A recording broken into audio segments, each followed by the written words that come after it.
Welcome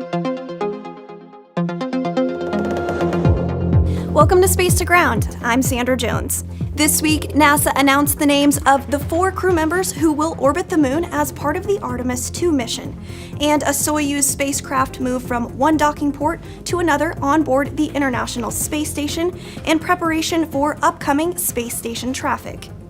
Ladies and gentlemen, your Artemis II crew.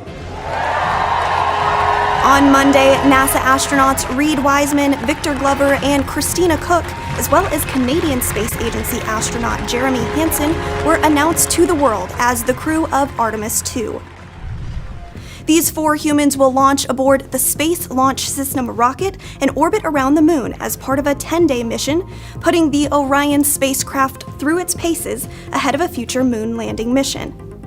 The International Space Station continues to play a key role in future deep space exploration. In fact, between Wiseman, Glover, and Koch, who have all completed long-duration missions on board the orbital outpost, they have a combined 661 days in space. While onboard space station crews work on science and research investigations, learn to live and work in space, and complete experiments to learn more about how the human body adapts to long periods of time in space.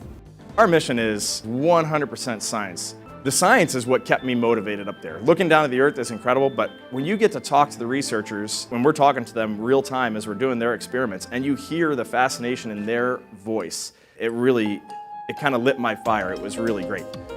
This research is critical to the success and safety of a sustained human presence on the moon and journey to Mars through the Artemis program.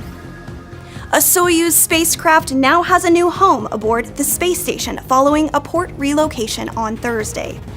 Expedition 69 crew members Frank Rubio of NASA and Roscosmos cosmonauts Sergei Prokopyev and Dmitry Petelin boarded the recently arrived Soyuz MS-23 spacecraft, undocked from the Poisk module on the space-facing side of the complex, and redocked to the Prishal module on the Earth-facing side of the outpost. This move makes room for the arrival of the uncrewed Roscosmos Progress 84 cargo spacecraft later this year. And that's it for Space to Ground this week. You can keep up with all of the happenings on station by following @ISS_research on Twitter, and for Space Station Science @space_station for daily crew updates. We'll see you next week.